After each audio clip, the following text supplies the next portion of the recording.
Hello, let us open up for our Truckee Meadows Water Authority meeting for June 20th, 2024. To let you know, we are having some problems with Zoom. We'll get that online as soon as possible. But for now, it's just you in the room. So with that said, if we can have roll call.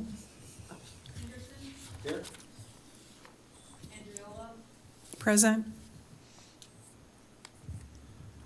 Breckus. Here. Dare. Here. Dewar. Here. Hill. Here. Reese, not here. Zimmerman. Here. Caviglia. We have a quorum, Mr. Chair. Thank you so much. If we could go to Pledge of Allegiance. And Ms. Hill, would you lead us?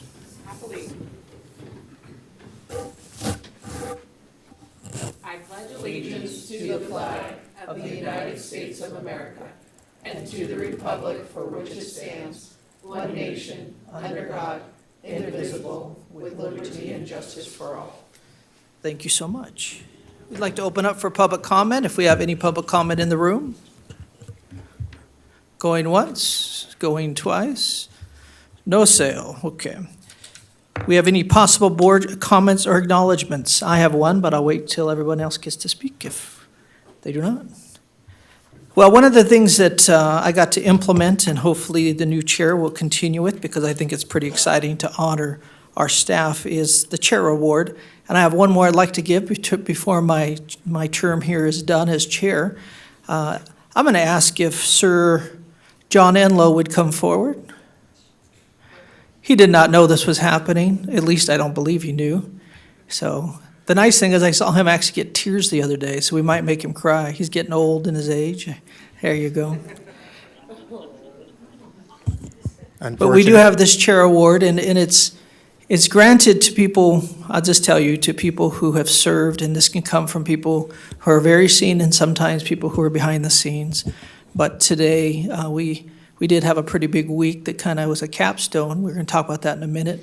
But at the same time, you served consistently, and your care, even when you could just retire, you're kind of hanging out a little bit more and all that good stuff. So I would like to just give that to you. I think we have $1 million prize for him. Is that what it is?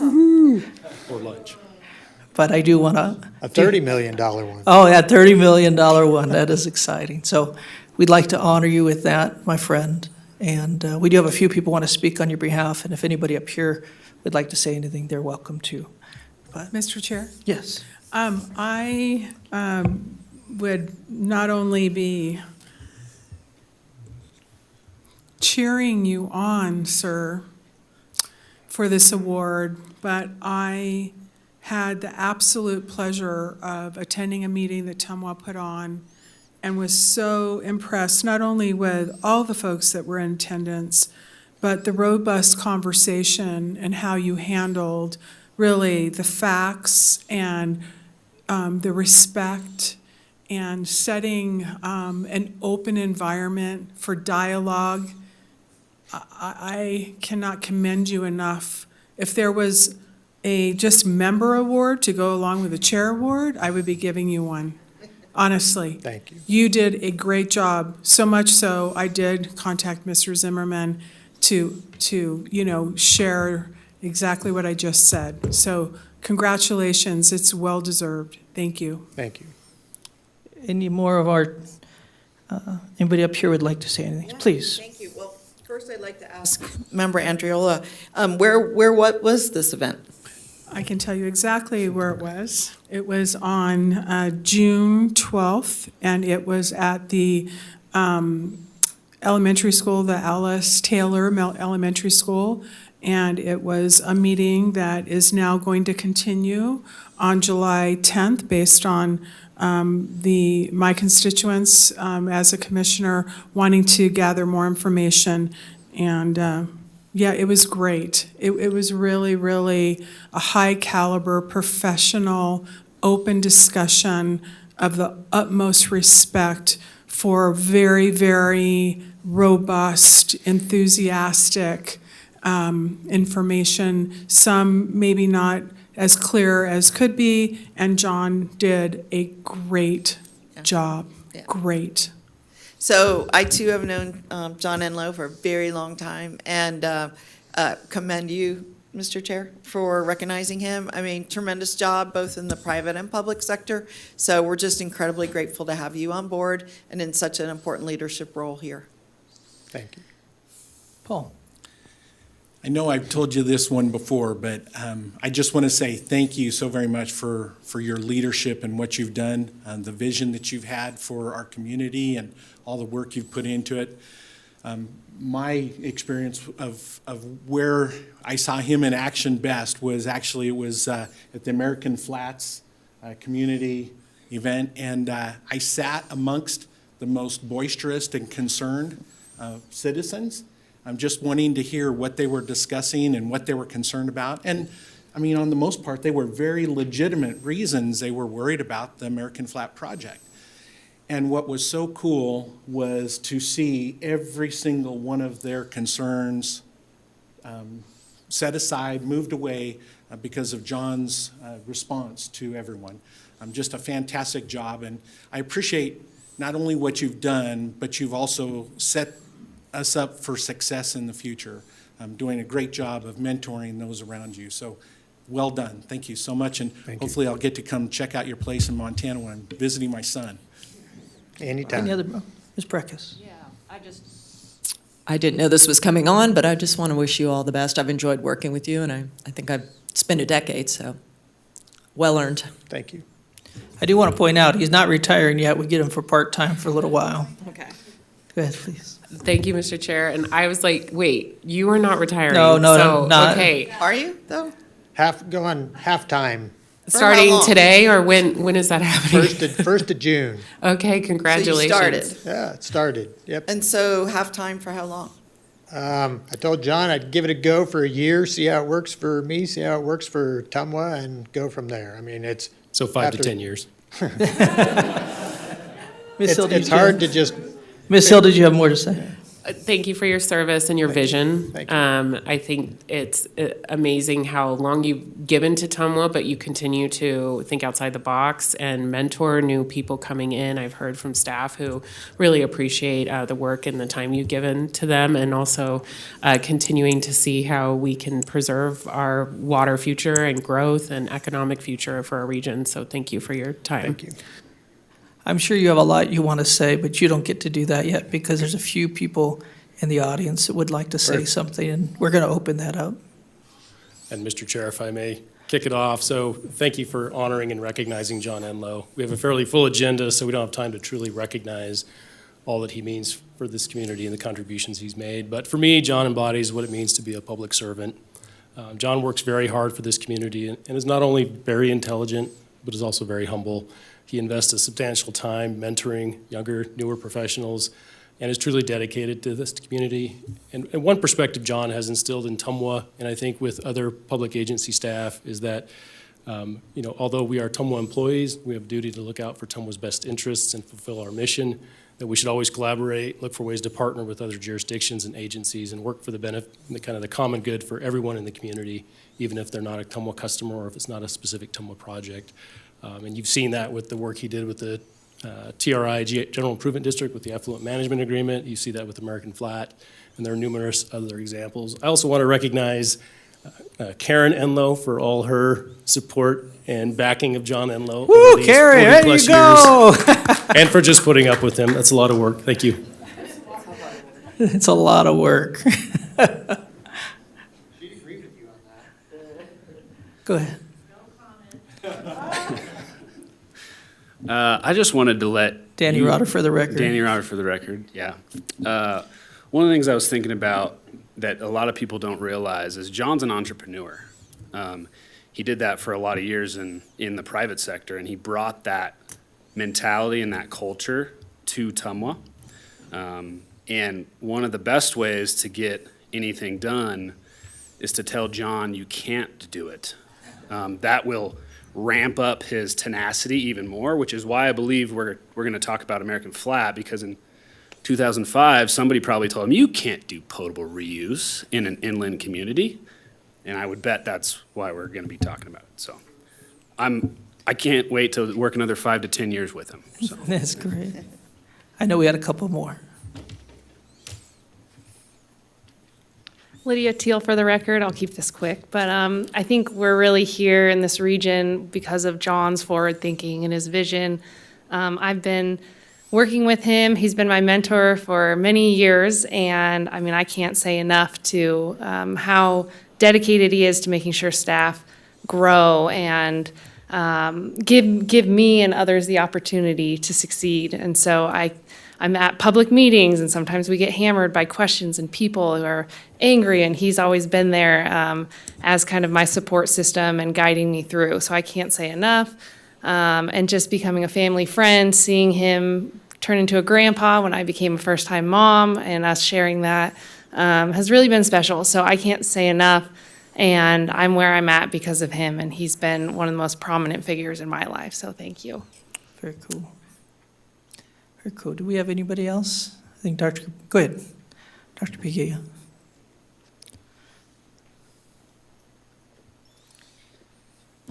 Chair Dyer, I won't keep it short because I have a lot to say about this man, John Enlow. Thank you for recognizing him with the Chair's Award. I have known him from the beginning when I joined UNR, and some of you saw my presentation earlier. I showed the first photo when we were brainstorming Nevada Water Innovation Institute. On the steps, he was in the back. You may not have seen. Lydia Teal was in the front. And it's because of him we are here, to be honest with you. Nevada Water Innovation Institute is really grateful to John Enlow for his leadership. Much has been said about A+ program, and some of you asked a question about the Truckee River Watershed Symposium that we hosted this year. That's his brainchild. He said to me one day, we hear all this out in the public, somebody publishing something about Truckee River, but we never know why they are doing, who is doing. We need to really know what is happening at UNR.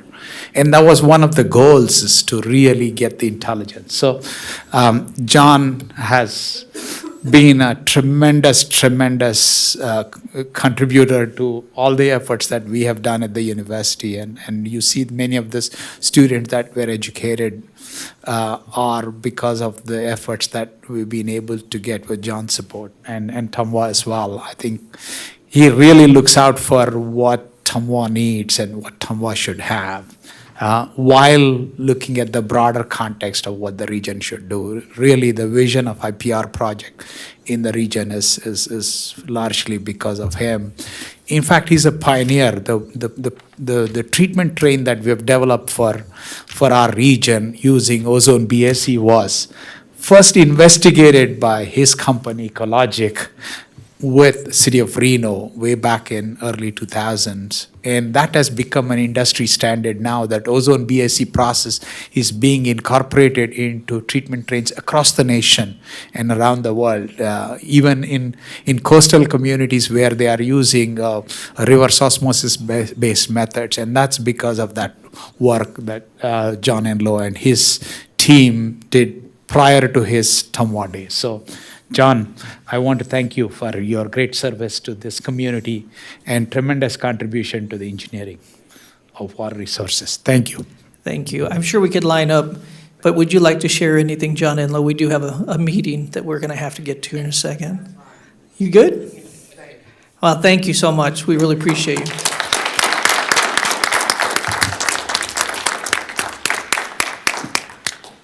So we are looking for a approval of the agenda. Anybody have So any moved. questions? Go ahead, you moved? Move to approve. We have a first, do I have a second? Second. I do have a second. Any more comments? See none, all in favor? Aye. Any opposed? I do not hear any, that passes unanimously. We're looking for the approval of the minutes of the May 23rd, 2024 meeting of the Tumwa Board of Directors. Do I have any questions or a motion? I have a first, do I have a second? Second. I have a first and a second. Any comments? See none, all in favor? Aye. Any opposed? See none, that passes unanimously. Update of Bureau Reclamation Grant Award of $30 million, I said that out loud, $30 million to Reno and Tumwa for the American Flat Advanced Purified Water Project. This is going to John Zimmerman. Thank you, Mr. Chair. So a few of you were able to attend the event last week, just a game changer for this region and for the American Flat Project. This agenda item is really twofold. First, we wanted to take the opportunity to celebrate this funding. Obviously, we have a lot of work to do, but there's a lot of individuals that I wanted to recognize this morning. And then also Matt Bowman will come up after just to give a brief general update on how this impacts the financial modeling as to TUMWA for the project. We can't take a deep dive into that, but as in the upcoming months, Matt will give you more details on that. So again, like I said, we have a lot of work ahead, but this has been an extremely significant award, an important milestone for water resource sustainability. And as you've heard in the past from others, this is a very large team of dedicated water professionals from the city of Reno, but also from TUMWA, City of Sparks, and Washoe County. The list is very long, and I know this board appreciates all the work going into it, but I wanted to take the opportunity to recognize in person a few employees who have made a significant contribution. So with that, I'd like to ask John Enlow, come on up, Dr. Lydia Teal, Dave Deagle, Dr. Angel LaCroix, Nick White, Dr. Greg Pohl, Darren Garland, James Weingart, and Travis Bunkowski. Come on up and be recognized, folks. Don't be shy. Come on down. And this group represents a wide swath of TUMWA. So you have natural resources with John Enlow, engineering with Dave Deagle, Danny Rotter, Lydia Teal, and then also Darren Garland, who is our water treatment supervisor, and then these two gentlemen on the right, both skated techs, James Weingart on the left, Travis Bunkowski on the right. And also congratulations to Travis Bunkowski. He recently accepted the job as maintenance supervisor within TUMWA. So just another part of our succession planning and building up that bench strength. So I wanted to give the board an opportunity to thank these individuals. Who wants to begin? Any comments? Well, I'll make a comment. Please. Yeah, thank you all. Getting this $30 million was a real partnership. And I'm incredibly proud of the role all of you played. I mean, it's a game changer. The last time I remember our region, frankly, getting $30 million was when we got $30 million from Bureau of Reclamation back in, I'm going to say it was 2009, for the Truckee River, to do restoration on the Truckee River. And that's a long time, to get this kind of investment in our community. And you all have made that happen. I want to do a shout out, even though she's not here, to the mayor of Reno as well, Mayor Hillary Sheevy. I know she was consulted on this. She advocated for it as president of the Conference of Mayors. She gets a lot of communication from the federal agencies, and I know she advocated for this too in her sphere. But who really did the work is you all. I mean, we could not be here without you doing this work. And to me, this entire project is a huge game changer, not just for our region, but for all of Nevada. I see this technology being adopted by the rural counties potentially, and also by Las Vegas. They are really struggling on a future water supply, and they have tried a lot of different ideas, especially moving water in and so on and so forth. But to be able to take, the portion of their wastewater that they don't have to return to the Colorado River, and to be able to use it for something like this, I personally think will be huge once we prove out the technology. So thank you so much for your investment in this project and where we're going next. Very good. Anybody else? I'd like to share, sometimes you look at this, it doesn't say Sparks, and sometimes we do our little wars between Sparks, Reno, and Washoe County. But I want to say that this rises everybody, and really everything we do helps each other. Yeah, and so when I think of this, I love this. To me, this is exciting. It's exciting for Reno. It's exciting for TUMWA. This is a win for our region, and I do agree for our state. We are an example, actually, even in our country. That sounds crazy. I'm not trying to make this bigger than it is, but our country is watching us and what we're doing. So I want to say a big thank you to you. And Mr. Chair, two people that I would be remiss in not mentioning that you're well aware of. So Cara Steeland and Steph Morris were the two. They couldn't be here today, but they were instrumental. They did all the legwork, a lot of the legwork on that grant application. So kudos to them too. Thank you. Thank you. Thank you for your leadership on this, John. Thank you. Matt Bowman, if you want to come down and give some details, that would be great. I asked them to do this because my first question that came in my mind was, how does this affect us financially, some of the different things? And so this is just a light graze over it, not trying to go too deep, but making sure we can answer those light questions. Yep. Thank you, Mr. Chair. Matt Bowman, Tumwa CFO for the record. Yeah, $30 million, that's a big deal. For the project, the biggest thing is it reduces the financial risk of the project. And so with any large project, there's financial and non-financial risk. And $30 million for this project is a big deal. For Tumwa, what it means, as per the interlocal agreement with City of Reno, there is a 70%, 30% split on any grant proceeds. City of Reno gets 70%, Tumwa gets 30%, and that's the same as the construction costs. And so it makes sense, it comes right off of the top of the total project budget, if you will. And so that's $9 million for Tumwa. Tumwa's obligation for the project, just to kind of give you a recap on that, about $65 million total. So you take $9 million out of that, about $56 million is Tumwa's obligation remaining for this project. This project is funded through a few different ways, but one of them is Tumwa's Resource Sustainability Fund. And what this means, this money is going to come directly into that fund. And so there will not be the need to spend $9 million out of that fund to fund this project going forward. So the Resource Sustainability Fund is charged for any new acre of water right that is assigned at $1,600 for new growth. And that fund is used for any resiliency sustainability projects. And so this just allows us greater flexibility to use that fund in the future, of course, at board direction and in accordance with board policies. Any So that's questions it. for Yeah, Matt? pretty simple.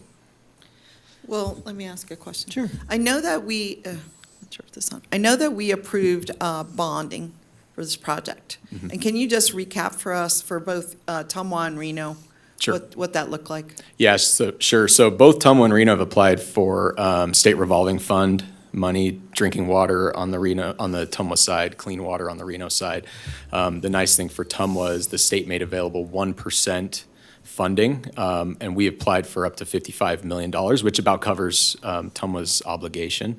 And it sounds like we might be able to get a significant portion of that funding at 1% over 30 years, which you can do the math, and that's a big deal for Tumwa to be able to fund the project with 1% SRF loans. And then was the Reno then, we do 70 million? I'm Yeah. just trying to remember. Yep.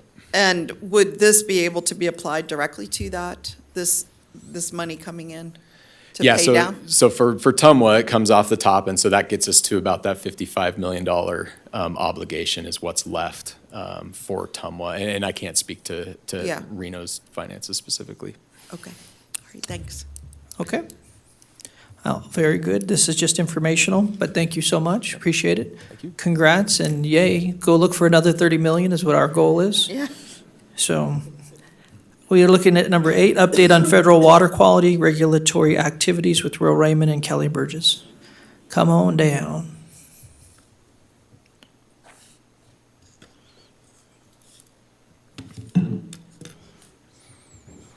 Okay, I think we have a slide deck here. Will Raymond, Director of Operations and Water Quality, Truckee Meadows Water Authority. I'll let you introduce yourself. Kelly Burgess, Manager of Water Quality and Environmental Permitting.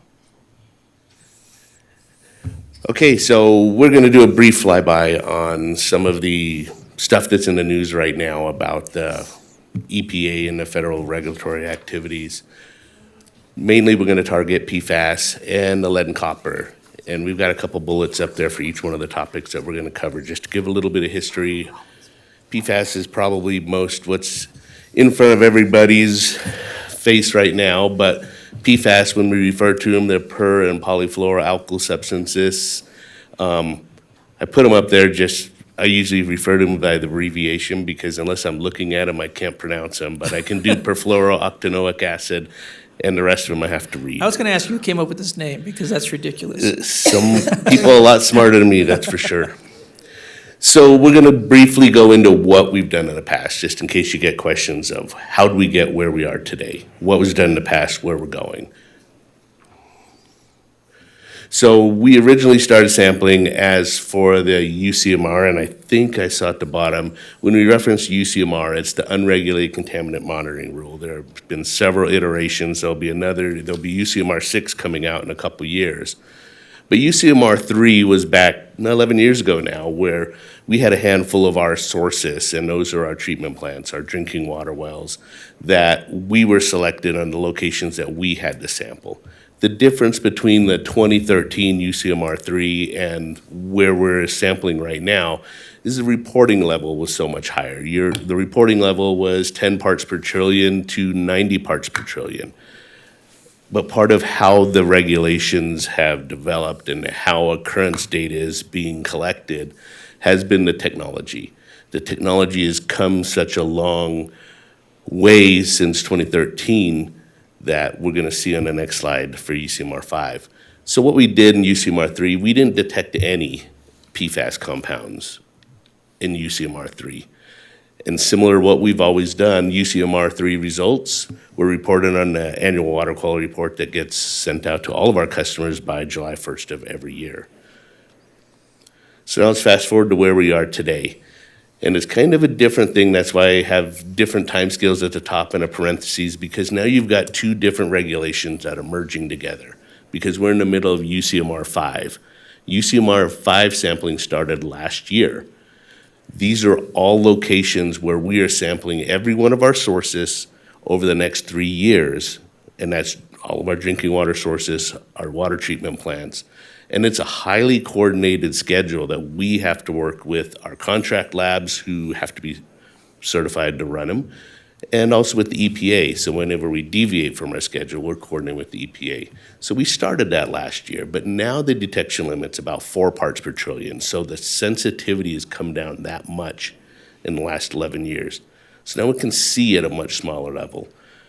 The fourth bullet, yes, I don't think it's a surprise. It's been in the news. We have detected some PFAS compounds at some of our wells. Some of the detects are part of the 29 compounds that we're required to sample for UCMR 5. And some of the detects that we've seen are not included in there. Not only that is they're not regulated in the regulation that was proposed last month, actually in April. We're going to take the position as well that this is where the two regulations start to merge. When we sample for unregulated contaminants, we include those results in the yearly water quality report. Sometimes it's called the Consumer Confidence Report. We're going to do that this year because that's what we always do. We want to share our information with the customers. It's publicly facing data anyway. So even though it's not required till 2027, we're going to continue to provide that. I kept these next two slides in there because they're straight from the EPA's presentation, and it's important to note when you're looking at some of these values, you have individual compounds for those first 5 regulated constituents, and you have an MCL at 4.0 parts per trillion, and the other ones are 10 parts per trillion. And the hazard index is a calculation if you have 2 or more of these daughter compounds, for lack of a better word. And the compliance is determined by the Reading Annual Average. This is not a new component. We have several contaminants that are regulated as a Reading Annual Average. So this part is nothing new to us. We're very aware of how to calculate these. So finally, time frame. Again, this is the EPA schedule. It's a 3-year rule, so we have a 3-year window to collect occurrence, and that'll set up our compliance sampling for 2 years before we have to be in compliance. So starting in 2029, we will comply with all PFAS MCLs. There will be public notification required for all MCL violations. For the most part, we are in the mode now of merging what our UCMR 5 data that we're currently collecting and what we collected last year, and morphing that into the portal so we can demonstrate to our state regulators and our county regulators what data is acceptable. And that'll set our schedule, how frequently we're sampling, where we can get monitoring, reduce monitoring established. And probably the biggest thing to close this PFAS portion of, so we're going to keep sampling until all of our sources are sampled. We are collecting extra samples for those locations that we've detected regulated PFAS compounds. Because part of what we want to do is we certainly don't want to collect a panel of collection events and see some detects, but the more these wells run, it's really, the detects go away, and now we've built an engineered solution for a problem that doesn't really exist. So we want to get our arms around what's going on in the aquifer. And part of that is the extra sampling is going to set up, we're collecting more data to figure out what type of treatment is going to be needed. Granular activated carbon, membrane filtration, ion exchange, but then there's also the engineering component that we would be looking at, where you can have blending pipelines to lower the MCL. Possible well rehab, where we take it from a different screened interval underground. Maybe we re-drill a well, or ultimately what I can say is any well that's not going to meet compliance by 2029 will not be served to the customer. Much like we did in the previous regulations, we'll take that position. If it's going to exceed, we'll take it out of service. Finally, the last thing is the circular utility exemptions are still being contemplated in Washington, D.C. Everyone knows how politics goes. It's an election year, but there does seem to be some bipartisan support to give the utilities some protection, because anything that goes to utilities, our customers will be paying for. The utilities didn't generate these wastes. We're treating them. So that's what we're looking for. I think Kelly's going to talk a little bit about lead and copper. You can save most of the hard questions for her. Wise man. All right, so lead and copper isn't quite the hot topic that PFAS is, so it'll be brief. Okay, so just for some history on the lead and copper rule. So initially, the EPA put out the lead and copper rule in 1991. That required utilities to sample at customer homes, and they also set action limits or action levels at that point as well. In 2021, the EPA put out the lead and copper rule revision. That being a 3-year window goes into effect. It's the compliance date is this year, October 16th. The big thing with that is we have to do service line inventory. So we have to note the service line on both the customer and the utility side.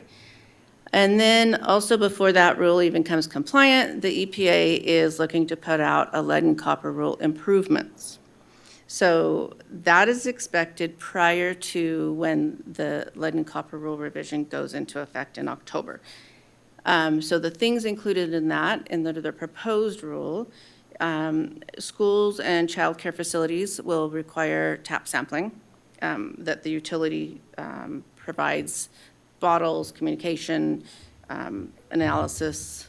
They just collect the samples. The action level will be reduced from 15 to 10.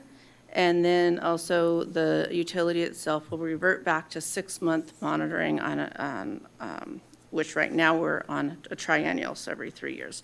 And one thing to note is if that improvements does not happen, does not come out prior to the October 16 date, then all of those things will fall in under the rule revision. It won't be postponed. So trying to gear up, but kind of hoping that it gets held off a little bit. Oh, it's not working. Next slide, please.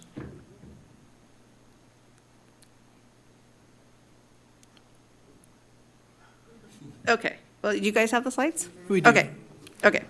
It's up now. So under the rule revision, oh, there it goes, okay. So we're currently working on that service line inventory. The utility side is done. We have been using various methods to identify the customer side. You can see on there, we actually use these for both the maps, the as-built, visual inspections for both sides, but the customer side seems to be where we're lacking. So one of the methods we're using is predictive modeling, and then that the company that we're using is Voda, and the program, the software is called Lead Zero, and that is being used across the nation for systems that don't have evidence of lead. So it's accepted, it's accepted technology. And we work with them to provide them our database, and then they come back and give us some addresses to actually go visually check to verify that their model is working. And we should get to approximately 98% confidence level that everything we say is non-lead is really non-lead. So, okay. Oh, you did it. Oh, no, back, sorry. There you go. Say. Okay, so the next steps, so details are really unknown because we don't know when this rule, the improvements rule, will be out. Next steps would be submitting our inventory to the state and keeping up on that. If the rule improvements does not come out, we will also start gathering, well, we already have the school and daycare information, but we will start a 5-year sampling event. So whether it starts in '24 or starts in '27, it's a 5-year sampling event. All of those schools and childcare facilities will go in rotation over a 5-year period, and then it'll restart for another 5 years. Samples from, there are like 5 samples from each school and 2 samples from each childcare facility. So it will add quite a bit more monitoring and sampling. And then TUMWA's also, I mentioned earlier that we are currently on a 50 sample on a triennial basis for our lead and copper sampling because we just are pretty much non-detect here. So we're on a reduced monitoring. We will go to 100 sites every 6 months when this rule comes in. So we'll not only have the schools, the daycares, and then we'll increase ours like 6-fold. So, yeah, and hopefully that we will get back to that reduced level. So that's what I have for that. And do you have comments for either? Any questions from the board? Yes, ma'am. Thank you, Chair. Thank you, Ms. Burgess and Mr. Raymond. My question is really for Mr. Zimmerman. I brought it up in Western Regional, and I think it's incumbent on a board, and we're a new board, different board here, to understand how our agency is participating in these discussions.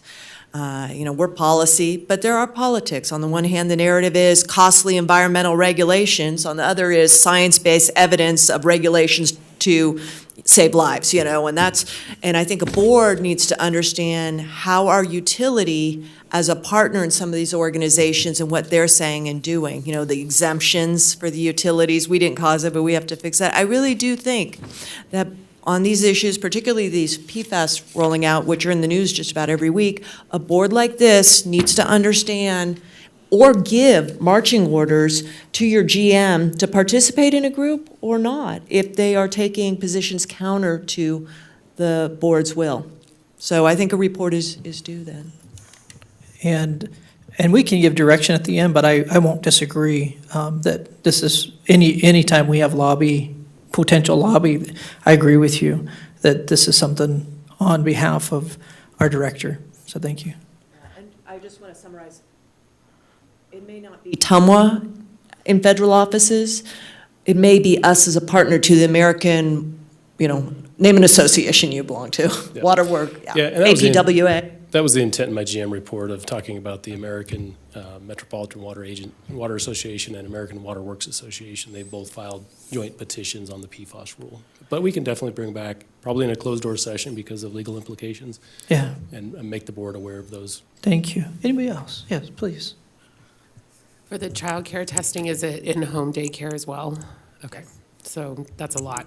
As long as they're registered. Oh, sorry, all registered. Through Washoe County or the state? Okay, thank you. I have one question. Looks like we're adding a lot more work to our people. Does this require, and this is to you, John, does this require hiring, or do you think we can handle this within what we have? Yeah, it will, and that's part of the reason for bringing these to the board, because you always hear us talk about, the federal, state regulations adding more and more work onto staff, and we'll always look for the most cost-efficient way to handle it, but we have to comply.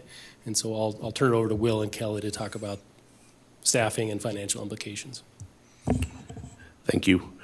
We have staffed up with a couple of chemists to also assist with the service line inventory work, but also with the increased sampling, the drive time, sample collection, shipping, stuff like that.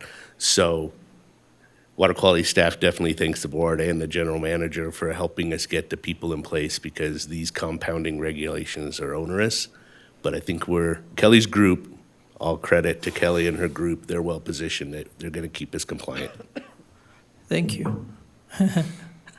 Thank you so much. Well, thank you for the update, and I know we're going to have many, sorry, Paul Anderson. Actually, something that I was wondering is, based on our last meeting, I saw where it says conduct initial monitoring, minimum of 4 quarterly samples from each entry point. So just to help us understand that, about how many samples does that mean per quarter that you're going to be pulling? I would guess in that 85 wells and 5 water treatment plants, it's all scheduled. So as it goes through, you might be looking at 100 samples. Per quarter? Yes, at the entry point to the distribution system. But it's on that regular schedule, and as we break that out, and each one of those quarters will be broken down by month and then broken down by week. So Kelly's people are really good about what they're gonna sample and when, and yeah, absolutely, depending on where the entry point to the distribution system is, they're gonna take care of that. Awesome, thank you. Thank you. Okay. We're going to move on to 9, informational report on the status of the Ore Ditch Booster Pump Station and Hydroelectric Project, Danny Rotter and Jason Barnes. Thank you both. Good morning again, Danny Rotter for the record. With me, I have Jason Barnes, who is the engineer and the project manager on this project. Another key aspect to this that we got James and Travis up there as well, again, working on this project, and Darren and Will and his team on operations. So this is another pretty cool project that we wanted to give an update for you on. So here's to give you kind of the lay of the land. The Highland Canal, the long blue line starting out in Verdi from the Highland diversion to the treatment plant, it's called the Highland Canal, Highland Ditch. That is our primary gravity source of drinking water to Chalk Bluff. I believe everybody's been through Chalk Bluff at this point, so I think you saw the intakes off that ditch. And then the other dot down below there is the Ore Ditch Pump Station, and that's the secondary intake should something happen to the canal, where we can come off the river, pump up to the treatment plant. And those 2 points have a vertical difference, and so when we talk about primary drinking water supply, that's the main function of these pieces of infrastructure. But also there's a hydroelectric opportunity. And that's kind of what we're gonna highlight is both those 2 projects. And so these are all of our partners on the project, our contractor, our turbine, engineers, and stuff like that. And so part of how we got here is a FARAD hydroelectric project that washed out in 1997, spent 20 years in litigation, and then we received a settlement from that. And so with that, we said, and looked with the board and said, hey, what should we do with this proceeds? We have an opportunity that we could do some more hydroelectric. It's not feasible to rebuild FARAD, but we can come to this Chalk Bluff site. We already have a pipe, we already have a canal, we already have water rights, we already have a direct energy user right there. And so what's the feasibility of that? And I'll talk a little bit about that on the next slide. Also along the same lines, the Ore Ditch Pump Station went into major use in the 2008 earthquake that washed out the Mogul Flume. I don't know if many of you remember that. And so it spent a year trying to rebuild that canal while we were focused on pulling water off the river at Ore Ditch. I think that's why Darren doesn't have any more hair.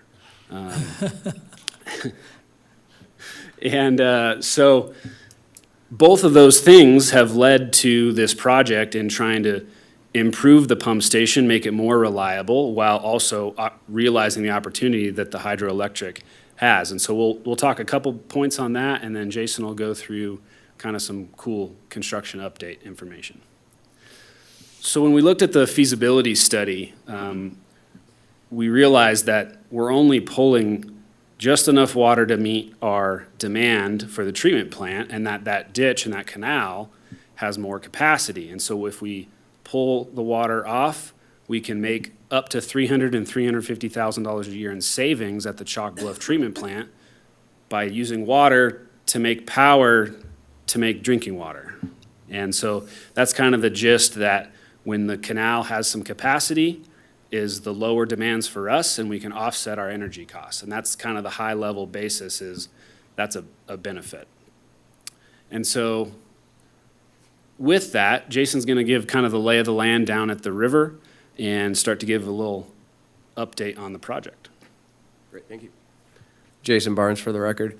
So this is our existing pump station as it existed back in 2023. On all these items, you can see number 1 is the existing control building. Item 2 and 5 are the booster pump stations, and you can see they're below ground vaults. And we'll go into that a little bit more.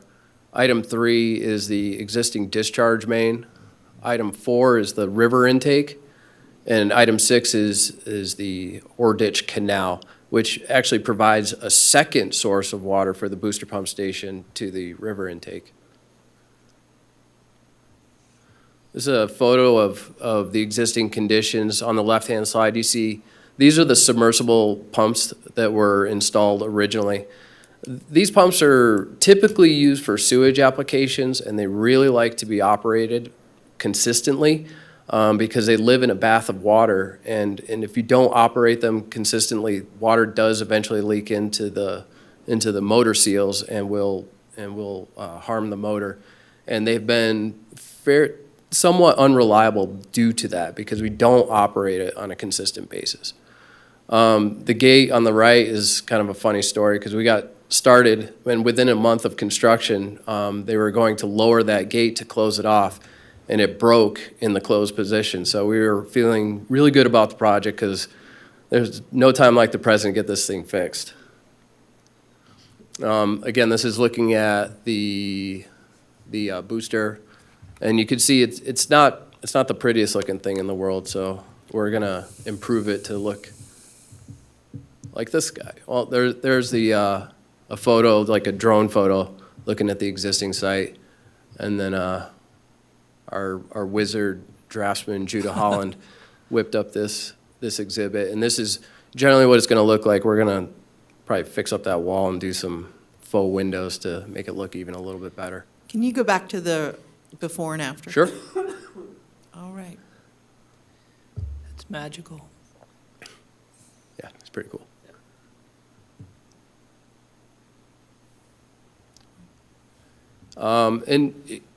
This slide, we're going to talk a little bit about some design challenges. One of the things that we had to do was we had to figure out how we could take the pump station offline and still have a secondary source of water. And that was like in case of an emergency. It also doubled as like, how do we do these small shutdowns on this slide to cut in the new intake for the hydro turbine. And that came as a temporary bypass pumping station that we installed, and that was like the first thing that we had to get done. And it has proved to be pretty effective. We did have some hiccups along the way trying to get that done, but it did work out eventually. Here's a picture of the booster pump station, and for that header right there, that blue pipe, that's about 48-inch diameter, and then each of those HDPE pipes are 18-inch diameter. So it's a really big installation to do this. It delivers 30,000 gallons a minute, and that was so that we can operate it in the wintertime. And so when we cut in that intake, we needed to install a cofferdam in Highland Ditch. This pump station had to be up and running before we could do that. So it proved itself that it could keep up with the demands. We did have to add a couple extra diesel pumps. The electric pumps that you see installed there weren't exactly delivering what we wanted, so we added some additional pumping capacity. Here's a look at the site in November. Down in the left-hand corner, you can see they're cutting in these Y fittings, and this is where the hydro turbines are going to discharge to go back into the river intake suction piping for the pump station. So they'll go back through the river intake and out to the river.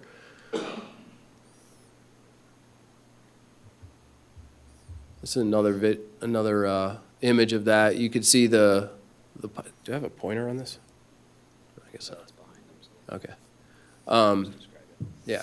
So you could see just where the ore ditch is, that concrete structure there, and just to the on top of that, you could see those pipes coming in.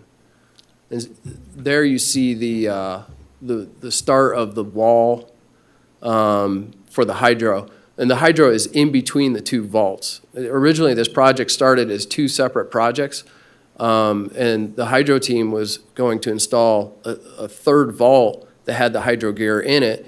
Engineering was working on rehabilitating this pump station, and the two teams got to talking and found that we could have some synergy, and the size of the vault that they were proposing would fit in between those two pump stations. So then we just kind of made it all one.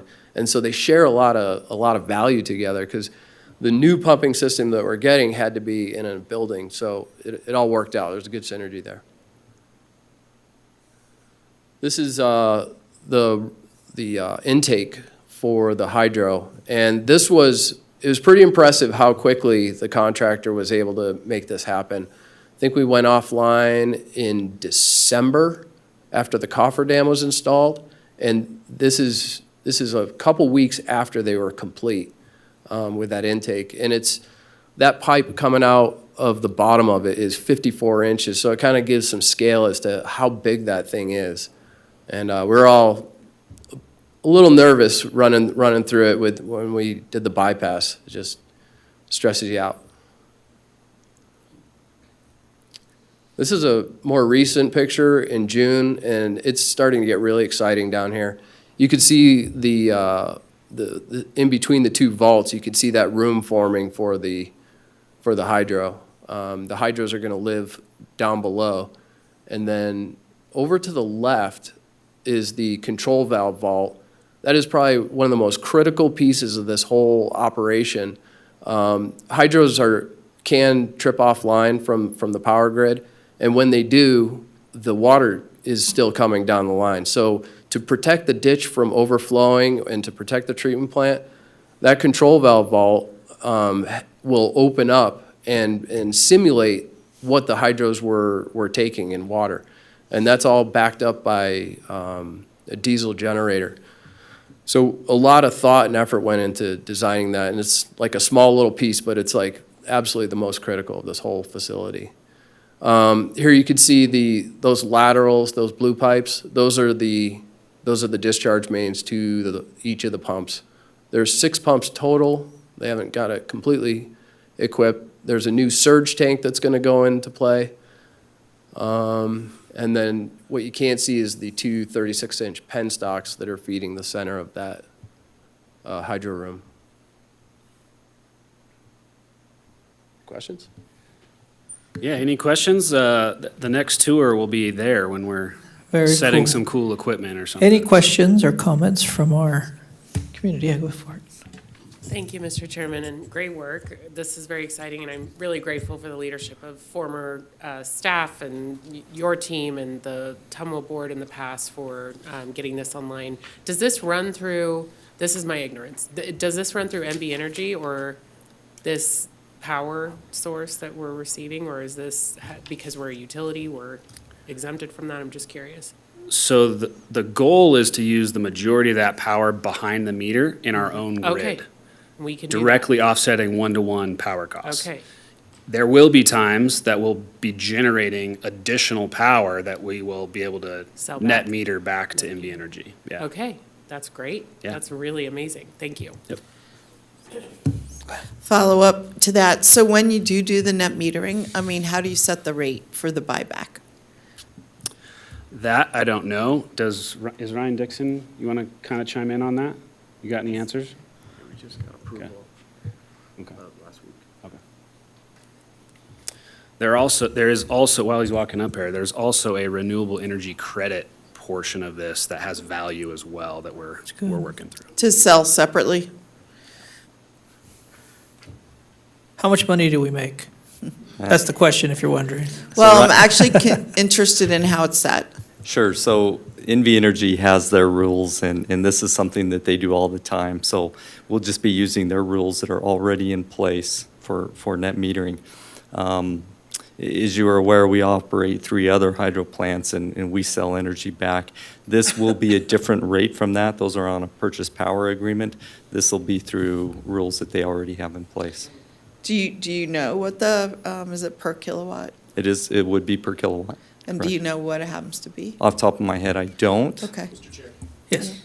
I can get that information for you. So they are resetting it in their current Sierra Pacific Power rate case that is currently going on with the Public Utilities Commission. Well, that's why I was asking. Is it the same rate case that they had a public workshop right in this room last week? I was here. Yes. So, and when they do their rate cases, they do all the Gas tariffs and and- all the gas. Right. And the NEM rebate and payback and the amounts are being set in that case. So I can send you what they've proposed.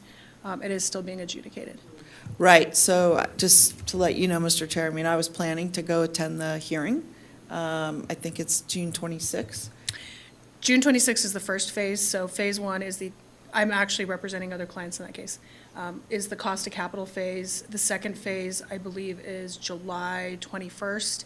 And the third phase, which we'll discuss the tariff sheets, is in August, and I can get you those dates. Okay. Well, I know, so I have a solar installation and I have net metering, and I sell back to the grid, to NV Energy. And it's assigned on a lottery basis, and I happen to draw a good number, for 11 cents per kilowatt. But other people not so lucky, maybe more like 8 cents a kilowatt. And I didn't know, but that's gone. That was grandfathered in for 20 years. But in this case, it's coming up. It's going to impact the solar net metering, and I wondered about our net metering with the hydro.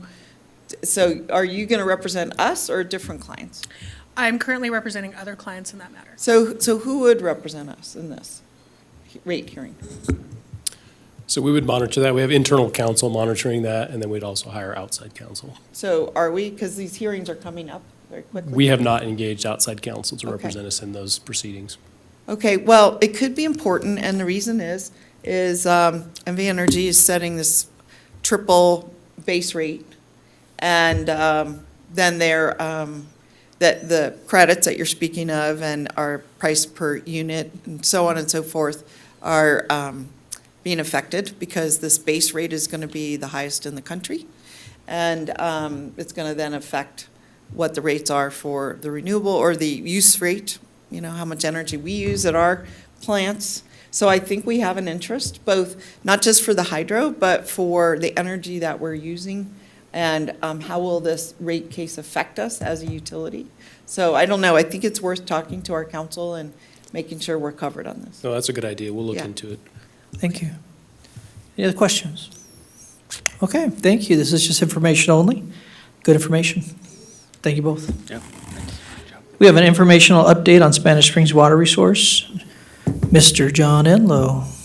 Or should I call you doctor? Aren't you a doctor? Not a doctor? Okay. Yeah, no. I went to Humboldt State, so come on. Actually, it's Cal Poly Humboldt now, so a few years ago.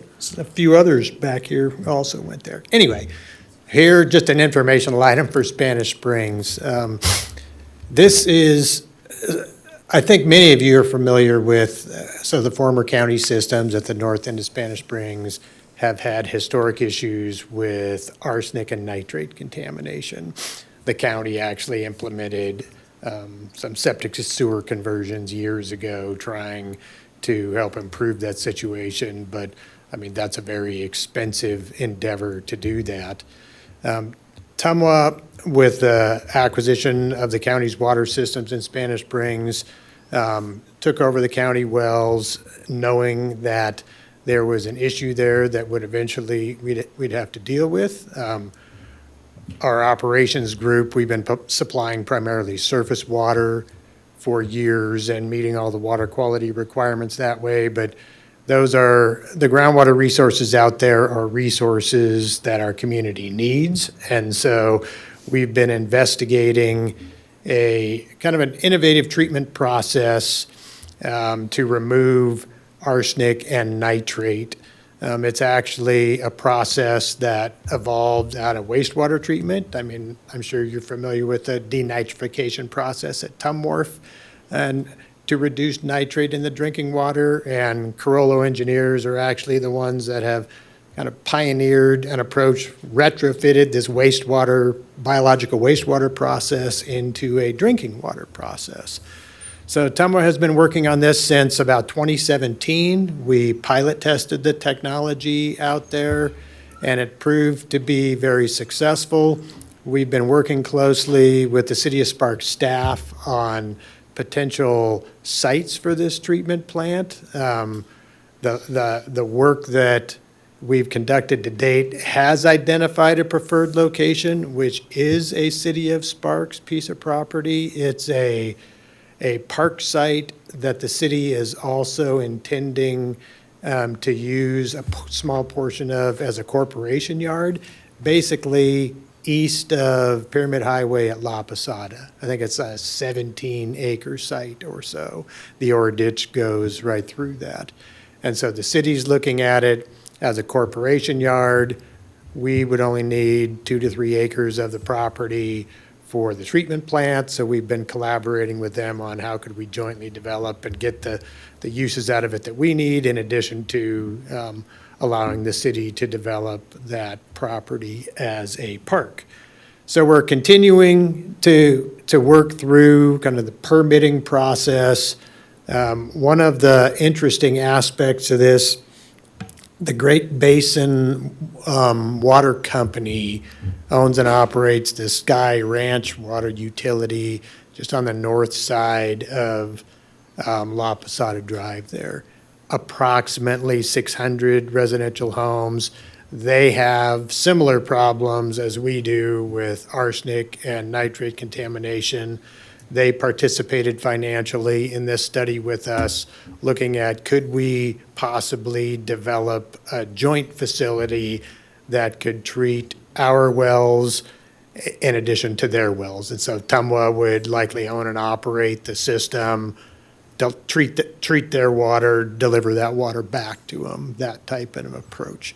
So we haven't finalized any of that. It's really more to bring this to your attention. And one of the reasons we wanted to do this, it's a later agenda item today, but we're going to have another water resource plan, kind of a strategic planning meeting. We've had those in the past. We're just starting to work on the next version of Tumwha's water resource plan update. And just wanted to plant the seed with you today, because it'll be a topic of discussion most likely at that strategic workshop. So the Great Basin Water Company has been working with us. They're a regulated utility by the Public Utility Commission. The PUC's been involved too, and they have asked us questions such as, would Tumwha entertain taking over the Sky Ranch water utility? On one hand, to questions of, would Tumwha consider kind of swapping some water system somewhere? We have satellite systems like Lightning W, for example, in Washoe Valley, the Stamp Mill system out near Fernley and so forth. Great Basin, they're in the business of the water business, and so they don't want to just necessarily give up customers. So that was an option that was thrown out there. And like I said, I don't want you to get into a discussion about that today, but I wanted to plant the seed with you that it will likely be a topic of discussion.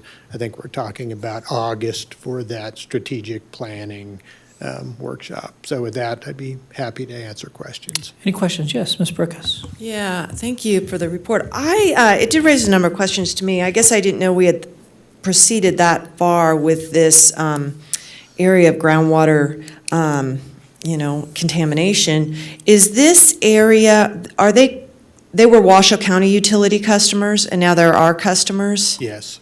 Okay, and, you know, I'm having a hard time conceptually when I, you know, heard so much about our blended system, that we're gonna go and enhance the ability to treat groundwater.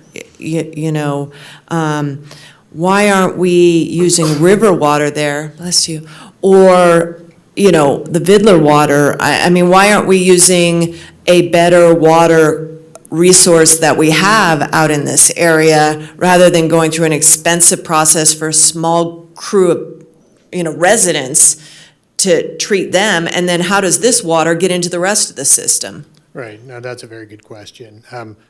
So we are using Truckee River water today in lieu of the poor quality groundwater. One of the challenges is with continued development throughout Spanish Springs, there's I'll just say a pipeline capacity limitation issue as to how much surface water you can actually push out there.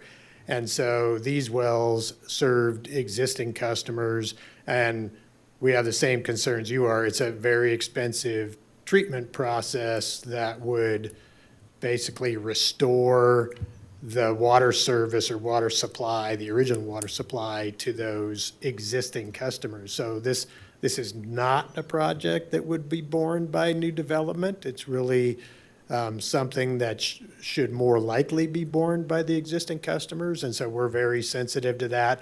We're not 100% committed to doing this project yet. We're pushing this project. There's actually 3 alternatives that we're still investigating, but we're pushing this project forward concurrently with these other efforts that we're looking at, because we really would prefer not to have to do this as well, but we want to get it far enough along. I think there's an opportunity with this, working with the city and the site, where we could both save money. Like I said, we're not 100% committed to it yet, but it's just something that at some point in the future, we need those water rights and the resources back. That's the challenge. And we've been able to delay it this long through the use of surface water. We can continue to delay it for a while, but I think at some point in the future, we'll need that capacity back. Could there be an SID created in that situation? Theoretically, yes. I mean, we've talked about, so there's the PCE remediation district, right? That was created to kind of deal with a water quality issue that benefited a certain group of constituents. We've talked about a similar type of legislative action where these customers are benefiting from this activity. So I think you're on point, because the who pays and how much they pay and everything is really part of the challenge on this, because it is predominantly an existing customer responsibility. Yeah, I'd have to agree with Breckus in the sense that we even look at why would we do this? I mean, I get we are the prevailing water use and we want those things back, but we need to look at that and make sure that we're not harming what we have to benefit somebody else. Right. When it's like buying a bad car. Yes. Sorry, I have trouble with these ones, is just, you know, you say existing customers, but your first phrases were with the development out there. So, you know, and I just want to kind of posit that, you know, what is it? And if there's problems getting, you know, the lines out there, those need to be the factors brought up that, you know, maybe we're growing in a pattern out there that we can't, you know, finance, and maybe it's working against other growth policies that this region has. And Tumwa needs to be out on that. I really do believe that. But with the respect to the private company, you know, I think any investment that we do to help a private utility is no. You know, we take the jump and talk about bringing them into, particularly existing customers, into our, you know, fold, just like we did with, you know, Sun Valley or the one down south, Bird Eye.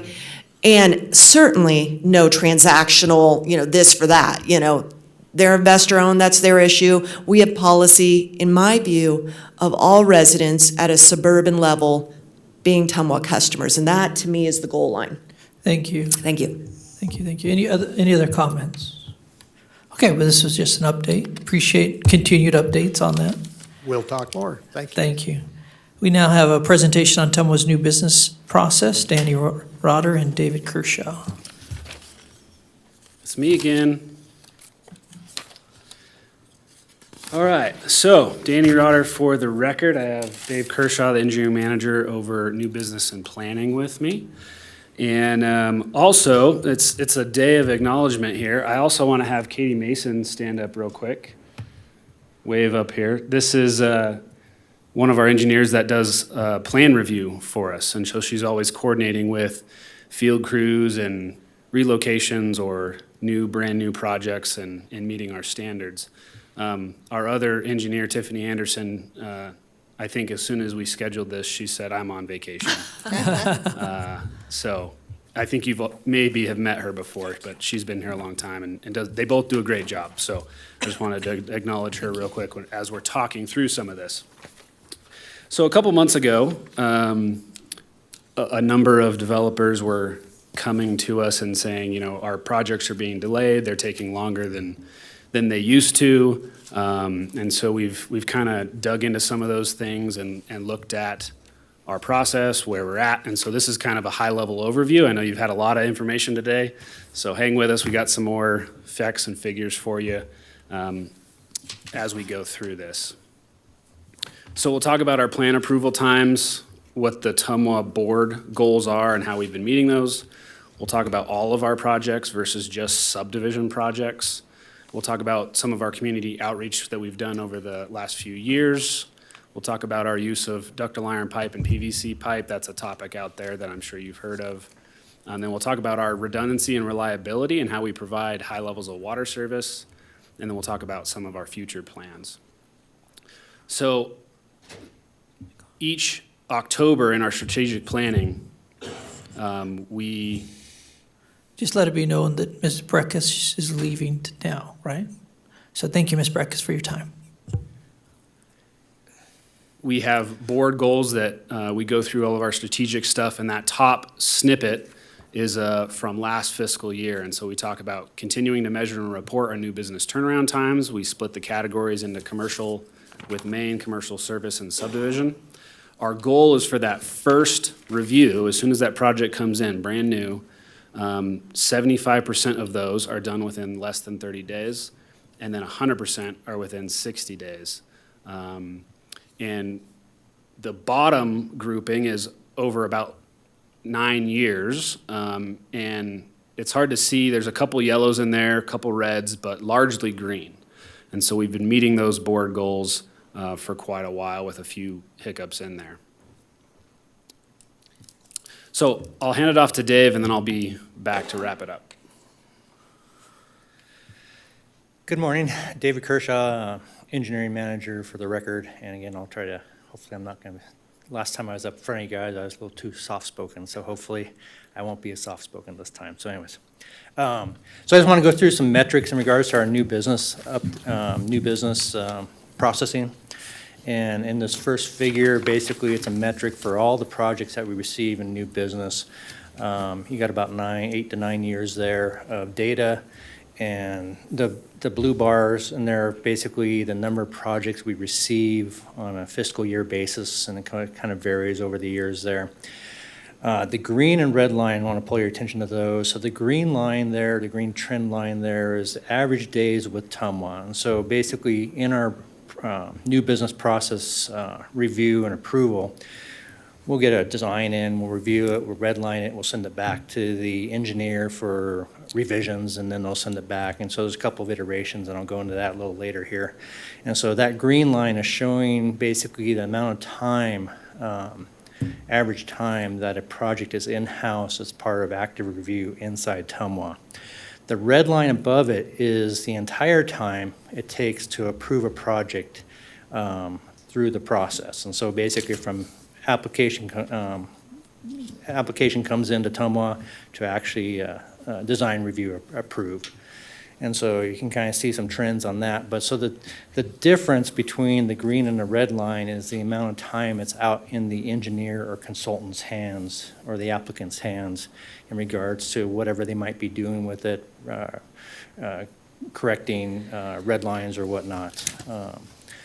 And so as you can, the other thing I would like to know on this graph as well is you can see on the green line, there's a trend point, 2018, 2019. That's when we actually were able to establish an interlocal with the health department, which actually reduced the review time. So basically health had a significant chunk of time on all the projects to review. Now that we do that all in-house, it really streamlined the process. And so you can kind of see the amount of time that these projects are averaging, about 25 to 35 days in-house for Tumwa.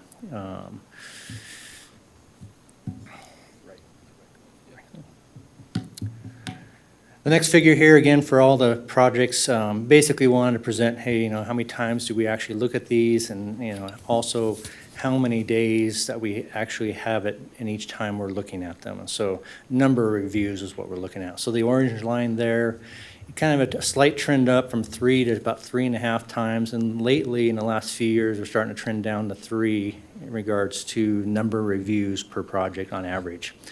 And then of course the blue line down below, since about 2019 we're looking at about 10 calendar days for each time it's in for review. The next set of slides, similar to the previous. Can I try to interrupt for a second on that particular one you just showed? So we're touching it more often, it seems. So if we're touching it more often, why is that? Because that's a slowdown as well, whether perception of us, even though we're downlining, but if people feel like we're going back and forth, is that something that we've changed? Or is that something that maybe we're not seeing what we need from the people? Yeah, Danny Rotter for the record. We see a lot more red lines that go unaddressed. There's a number of other different things, but in general, this trend from about 15 on, I believe, has gotten to do with as projects have ramped up from coming out of the recession, the engineering firms are trying to catch up, and they got burned hard in the recession, and so adding young staff and trying to train them up to tackle all these red lines is a challenge. And so they're balancing their turnaround time to get it back into us and the quality. And so oftentimes when I get involved, when I get the call, there's been 4 and 5 reviews, 6 reviews. And I'm saying, well, there's this 4th review has this comment. It was commented on the first time. How did it not get there? And so I believe that trend is a portion of that. We'll talk about some of the things that we're trying to do as well, educating to help that trend down continue. We'll talk about that at the end. Thank you. Yep. So the next 2 slides here are just subcategories of the overall. And so these are looking at specifically subdivision projects and the metrics associated with them. So the same thing again in regards to the number of projects per the purple bars. Anyways. And then the green line there, again, looking at about 50 days. Again, subdivisions are a little more complex than, let's say, a standard residential or standard commercial. And so they're in-house a little bit longer than other projects. The red trend line there, again, are the number of days it takes to get from application in to approval of the design. And probably that peak that you're looking at there in 2020, or looking at the data, is there was probably right when COVID hit, there was probably a delay that occurred in regards to all the developers out there not knowing where the market was going. And so there was a kind of that spike that's sitting there. But again, looking at 2023, 2024, of course, 2024 is not complete. That's just up through the first 5 or 6 months of the year. There is a trend down in regards to overall approval times. So, Mr. Chair. Yes. You know, I thought I'd better interrupt now because I'm not sure I'm fully grasping these charts. Is the red, when it says average approval days, is that for all agencies? I'm not really grasping. just Tumwa. But it says average days with Tumwa, so I'm not really, what is the different? So you got, So the average approval times within our approval process. So we get an application in, and we go through a design review process at that point to get to an approved design at the tail end of it before they can go to construction. Well, I'm still not understanding. So average days with Tumwa, that doesn't include all the reviews? Let me try. Okay. Let me try and clarify. The red is total, all time, start to finish. Yeah, from the day they come in the door. The green is just how long it spends in our court. But, So but it's I going mean, back in and out of our court, and the majority of the time is spent out of our control, outside of our court. so the red incorporates time where it's sitting with the applicant. Correct. Which is why you see that peak in 2020. A lot of projects went out our doors, sat for a while because everybody was trying to see what was going on. So that's why there's a bigger difference between the red and the green. Okay, this makes more sense now.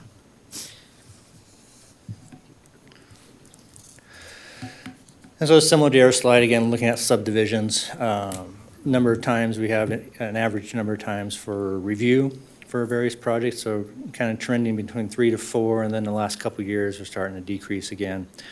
And then the blue line there is average days per review under TUMWA as well. And so that's right around 15 for subdivisions. And with a follow-up on those trends, one of the things we did in the past few years, and quite a while, we've always tried to reach out to the engineers and developers in regards to our design criteria and standards to try to help improve the process, even on the front end. If there's a really complex one, we offer pre-application meetings to the developers and engineers to help to address things, help massage the design such that it will come through more efficiently and get it done quicker for them. We've also offered lunch and learn presentations in the last few years. And then, of course, if there's major issues, we will definitely try to meet with them in regards as we go through the red line or the review process and get them in-house or online, on the phone, whatever it might be. So we do try to reach out to educate, to help speed up the review process because, yeah, we definitely, we're always trying to get these out for them as quick as we can and reduce the number of times we see them. So with that, if there's any questions on this part of it? Done yet? Go ahead. Okay. Keep Let going. let Danny continue. All right. So a brief comment on ductile iron and PVC. On an average annual basis, the developers are constructing about 60% of the distribution system as PVC and 40% ductile iron. There's a number of reasons for that. Largely, it's water sewer separation. So when you have a restrained pipe, and we require ductile iron to be restrained, you can have closer water sewer separations. So if you had big wide streets and everything was far apart, it could be all PVC. But as you cram things in and get tighter and cross over things, that's where we see ductile iron quite a bit. We also require ductile iron for larger pipes, so any more 12-inch and larger are arteries. Yep. Yeah, let me just say, part of this conversation is because the word gold lining or different things have been used lately. And one of the things I want to hear from you as well, so on this particular piece, this is one good example that has been brought up to are we deciding what's ductile, or is that, who decides what is used and when? Is that just we're arbitrarily deciding that, or is that the guide from the state? We have our standards, which is based on NAC, that says there's water sewer separation, how do you handle it? And when it's a restrained pipe, we require ductile iron pipe. There's a number of reasons for that. When you restrain PVC pipe and you jam screws in it to hold the pipes together, they can do things like that photo on the right, where the PVC pipe basically explodes. And so that's a level of service that TUMWA has required for 20 years. And so sometimes we hear, oh, you're gold plating. And we say, well, if you don't have restrained pipe, you can use PVC. And gold plating would really be 100% ductile iron. But we don't require that. And so we're trying to kind of explain that, the use of it, when we use it, why we use it. And I'll just wrap up with why we use it. PVC pipe fails in a catastrophic mode.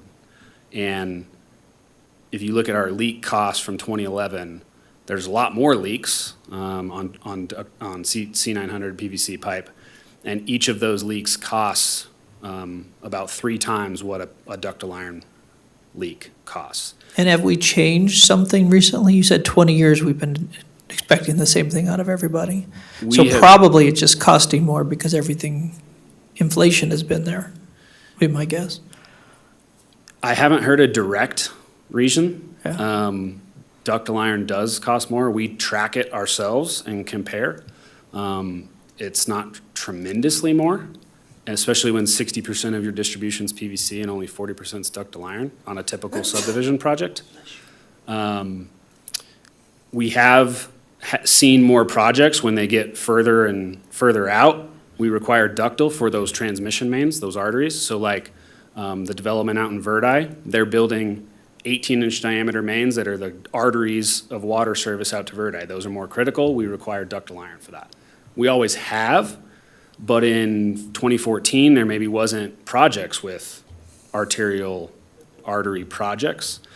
There is also more projects up higher where there's a pump station and a tank and higher pressure, and that artery needs to be ductile iron, where 8 years ago, there wasn't as many pump stations and tanks projects. And so now we're seeing some of those come in. So our standards haven't changed regarding the use of ductile iron, but maybe the instances where they're coming into these projects maybe is different. That's my theory. I haven't heard a specific comment, though. Appreciate that. Thank you. Yep.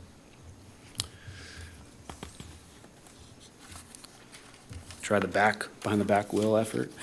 No? There we go. Probably a larger impact to costs of projects is our redundancy and reliability requirements.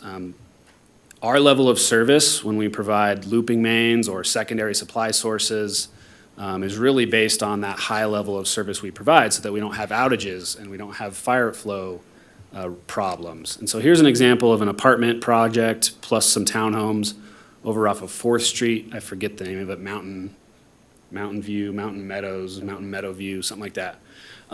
Where we had, this was an early on discovery in 2018 of 2 points of connections and 2 sources of supplies. And this initial sketch has 2,400 feet of pipe coming down to 4th and up Summit Ridge Drive.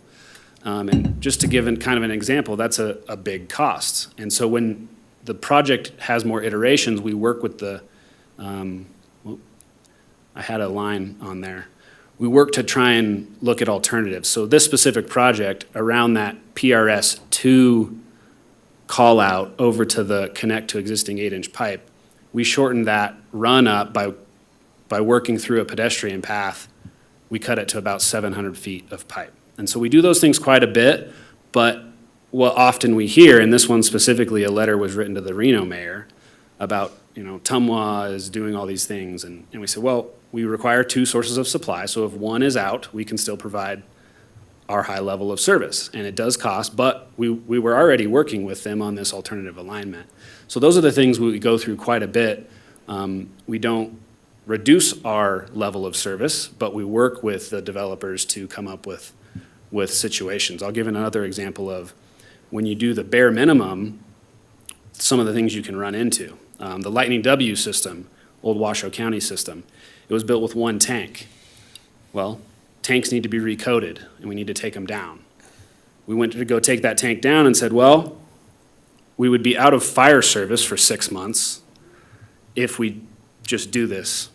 So we don't want to do that. That's not a good choice. So we built a second tank for $600,000 so we could take the first tank offline to recoat it.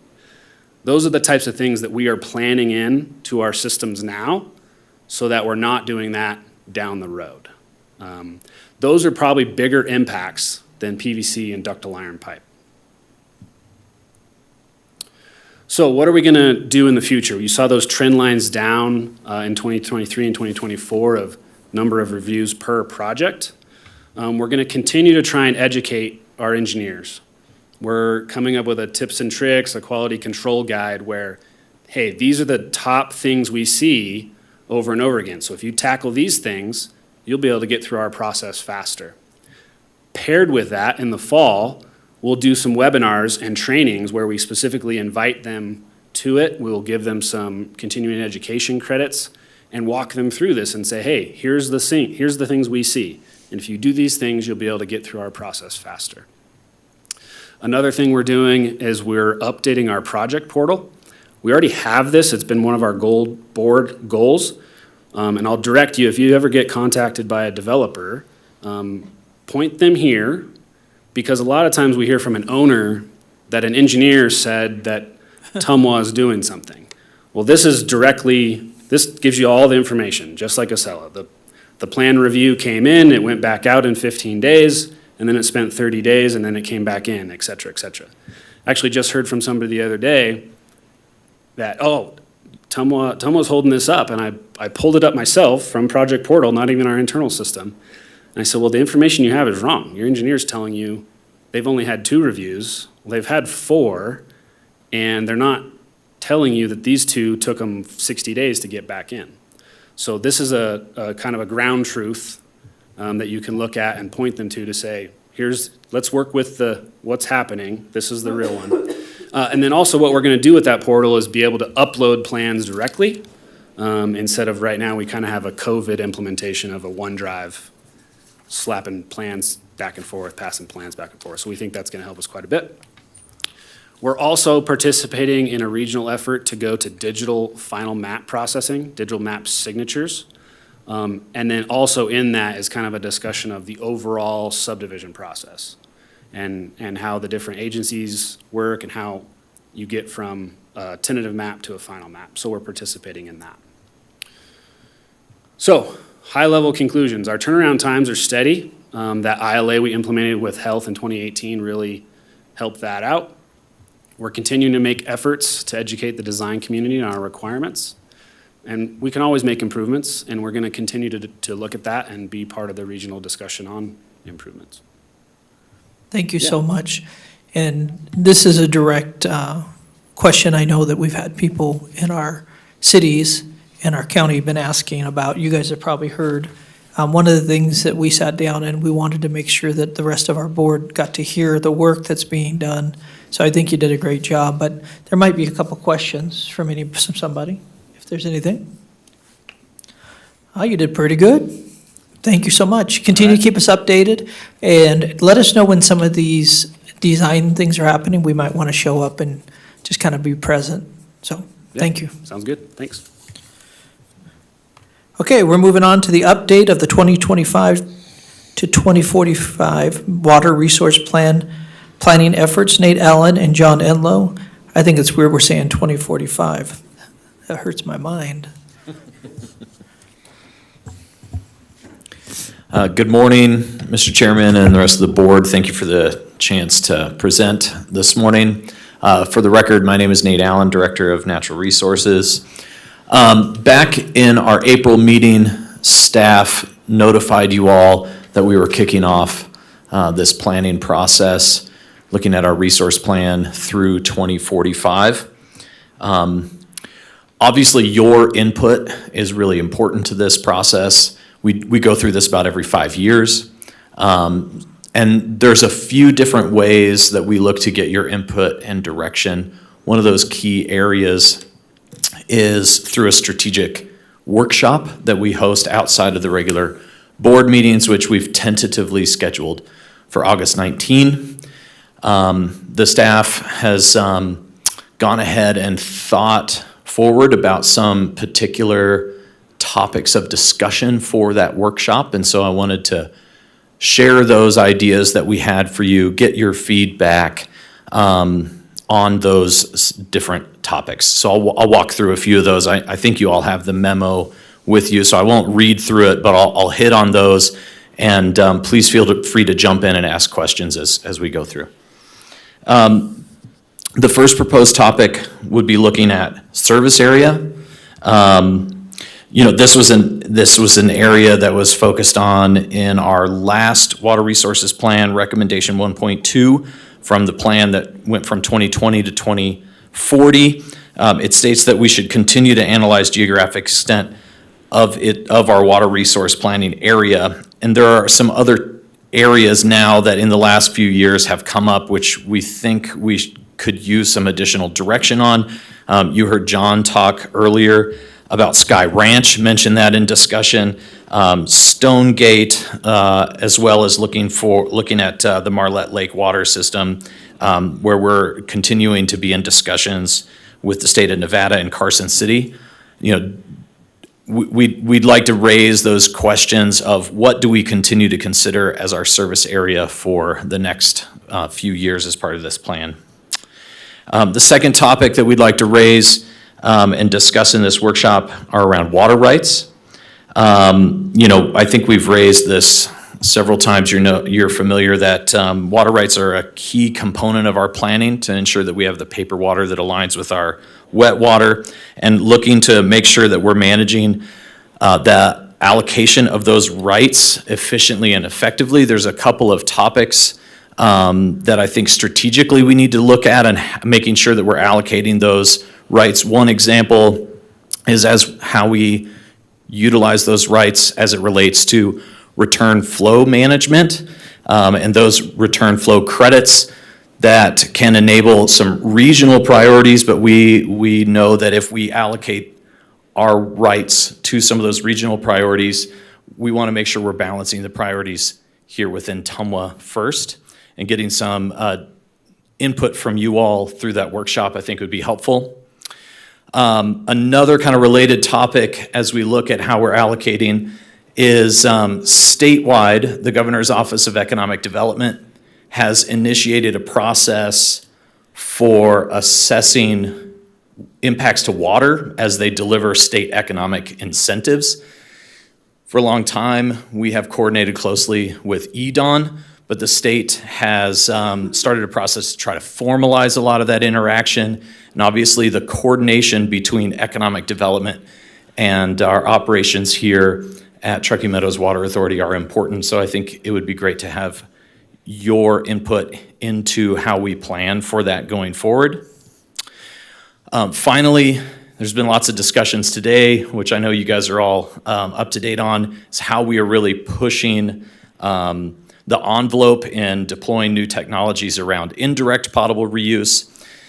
Now, as we continue to look forward for the next 20 years, we do think that direct potable reuse is also a direction that we want to continue to plan and invest in, and we want to make sure that we're aligned with what the board's goals are as we dive into adding that additional resource into our planning. So currently, those are the topics that we have suggested that we spend time on during our strategic workshop, and happy to take your questions and feedback.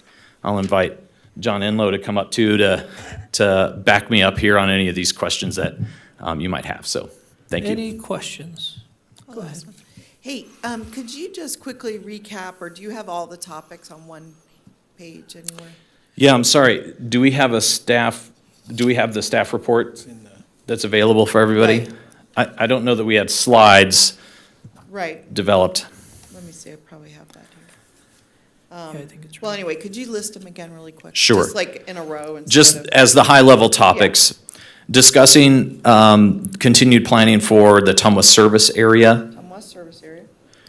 water rights, and direct potable reuse. Just those three. Just those three.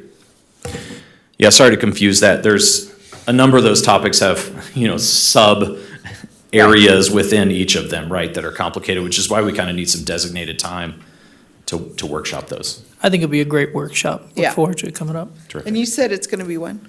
Tentatively it's scheduled for August 19th. Yeah, and we've confirmed that date with the board, so it'll be August 19th, 12:30 to 4 o'clock, correct, Ms. Folsom? 12:30 to 4? Okay.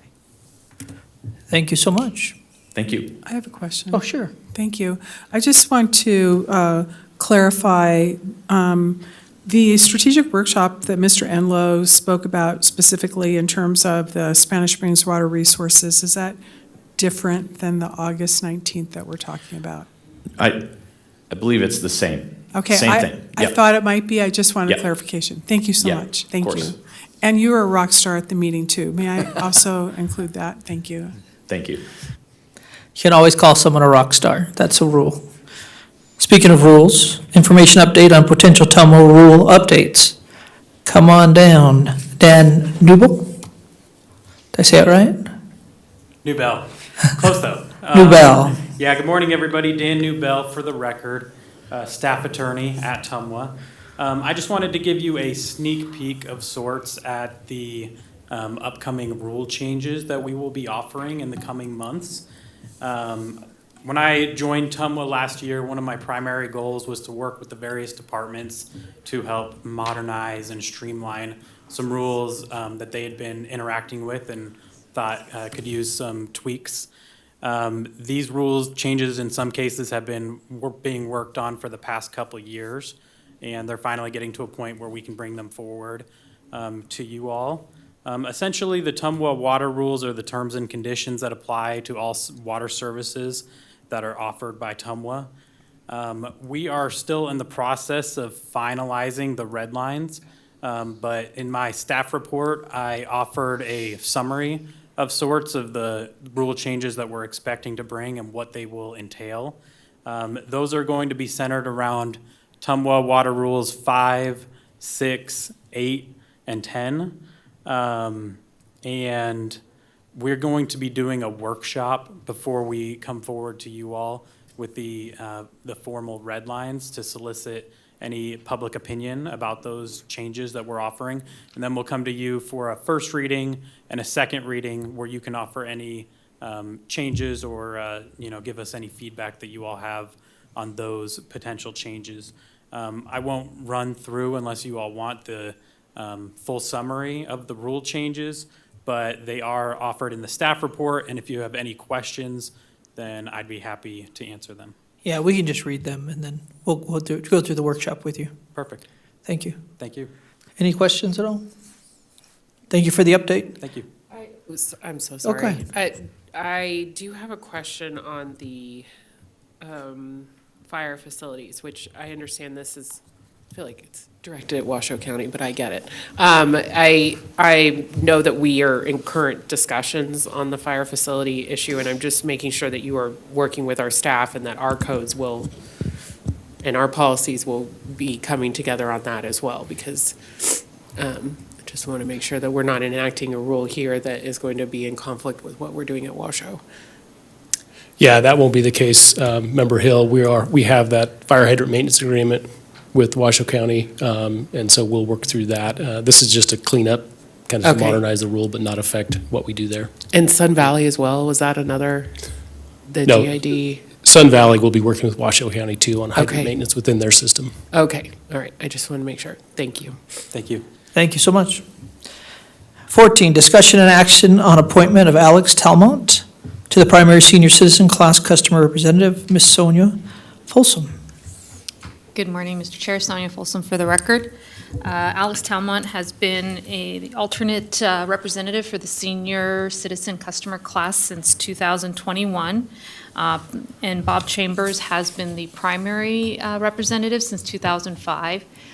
We have not been able to reach Mr. Chambers, and he has not attended a committee meeting for almost 2 years. And the committee voted to approve promoting Mr. Talmont to the primary position, and he is willing to fill that position. Very good. With that said, any questions? I'm looking for a motion. So moved. Got a first? Do I have a second? Second. I have a first and a second. All in favor? Aye. Any opposed? That passes unanimously. You know, I just have a follow-up question. On a lot of the commissions that we have, at least at Reno, we usually have that you shouldn't miss more than 3 meetings, or you'll be up for replacement. And that may be a little harsh, but, I mean, 2 years seems quite long. We have quarterly meetings, we don't have monthly meetings, so I was giving him some Gotcha. flexibility. Okay. And the last time I tried to communicate with him, I called, left voicemails, sent emails, sent a card, and no response. Yeah. All right, well, you might want to just review it with the manager and just. We might want to check and see if he's okay. That's what I was. That's what I'm trying to do. That's exactly what I was thinking. Goodness. So, thank So- you. Okay, we're moving on to discussion and action on nomination and election of chair and vice chair, and a request for board adoption of resolution number 328, appointing chair and vice chair for fiscal year 2025. And I'd like to say it's been a great being chair this year, and I appreciate everybody's willingness to follow my fun jokes and all that goes with it. But with that said, I am looking for, right now, we've talked about a rotation that happens from Sparks to Reno to Washoe County, and then from there. So with that said, if anybody has a motion or a thought? Yes, ma'am. Yes, Mr. Chairman, first of all, I want to thank you for your leadership and the heart that you put into every board that you run, and the support you give to staff, and the thoughtful approach that you take to every meeting. And I feel like you've been a great leader for us. And I just want to honor your time and commitment. And I think it's great, though, that we are passing the torch, and that we want to make sure everyone gets a chance at leadership on this board. And so I just wanted to thank you so much. And I feel like we should give our chairman an applause for his thank you. leadership. And I'm happy to make a nomination. Please. Thank you. I would like to nominate Councilwoman Dewar as our chair, as she is our current vice chair, and then Commissioner Andriola as our vice chair. So we have a motion on the board. Do I have a second? I'll second that. Any more discussion? All in favor? Aye. Aye. Any opposed? I see none. That passes unanimously. And, well, then you get to do, Well, I'm not gonna, I think you should finish. Can I up my finish? meeting. that was your first decision as chair, so, okay. Okay. It's been an honor, and I'll tell you, I do see the wisdom in the shift, and we're in a season where we are working better together than ever, and I look forward to seeing that more and more, so very good. Congratulations to both of you. With that said, General Manager's report, you have 5 minutes. Thank you, Mr. Mayor. So first of all, thank you for your patience. There's a lot of informational reports today, a lot of information coming at you. Part of that is just to help board members, if you get questions out in the public, not to get caught off guard and arm you with the basic facts. Part of that is also to showcase the team we have at Tumwa, just an excellent staff. I do want to mention one promotion. So Danny Rotter, we promoted him to Assistant General Manager. He'll continue in his role as Director of Engineering. And this is about being proactive and making sure we have the bench strength in key areas. In this case, it's also balanced because I'm a lawyer, Danny's an engineer, so he'll keep me straight. But he also has a wealth of knowledge and experience in the water utility business and management. And like John Enlow, he's very generous with his time in mentoring new professionals. And similar to John as well, he looks for innovative solutions to complex problems. As I said, he'll continue in his role as Director of Engineering. We'll slowly transition as we gain more bench strength for someone to backfill him. But I'm very excited about the future of Tumwa with Danny in this role. A couple other updates. So the July board meeting will be canceled, so you have that time off. Oh, sorry. August 19th, our water resource strategy meeting. That's the same week as our board meeting, so we'll double up on you there. We'll also bring back a closed door session on update on regulatory lobbying as requested by board members, and then the NV Energy rate case. And lastly, thank you, Mr. Dare, for your service as chair. Really appreciated all the wisdom and insight you've helped us with over this year, and then I look forward to working with Chair Dewar in the weeks and months to come. Thank you. With that said, we're moving, any questions? I have Sorry, a go ahead. question. When is the legislative subcommittee meeting? So there's no legislative subcommittee meeting set yet, but we're just starting to ramp up and look at the next session coming up next year. And so we'll be in touch on appointing subcommittee members. It'll probably be in the November, December board meeting where we appoint board members, and then in January timeframe, start to hold regular meetings. It's just if we want, depending on how our strategic planning session goes, if we want anyone to carry a bill for us, I'm thinking of the yeah, so I just don't know if they're, if there's any rush on that, or you don't think that we're going to have any outcomes from that that will be legislative in At this nature? point, not, but I'll check with our legislative team, and we have a committee in place, a standing committee, so we could always work with them, set a meeting date. It's my and- favorite committee. And walk through that. Thank you. Who, if I may, do we have a lobbyist at this time, did you say? Leo Drozdoff is Is still our- our state lobbyist. Okay. Great. Any other questions? Okay. Moving on to public comment. Do we have any on Zoom? Okay. Any board comments or requests for future agenda items? Mr. Please. Chair, I know this is going to sound like a rock star moment again, but I do really want to give a huge amount of thanks to Mr. Zimmerman, based on some of the information I've already shared.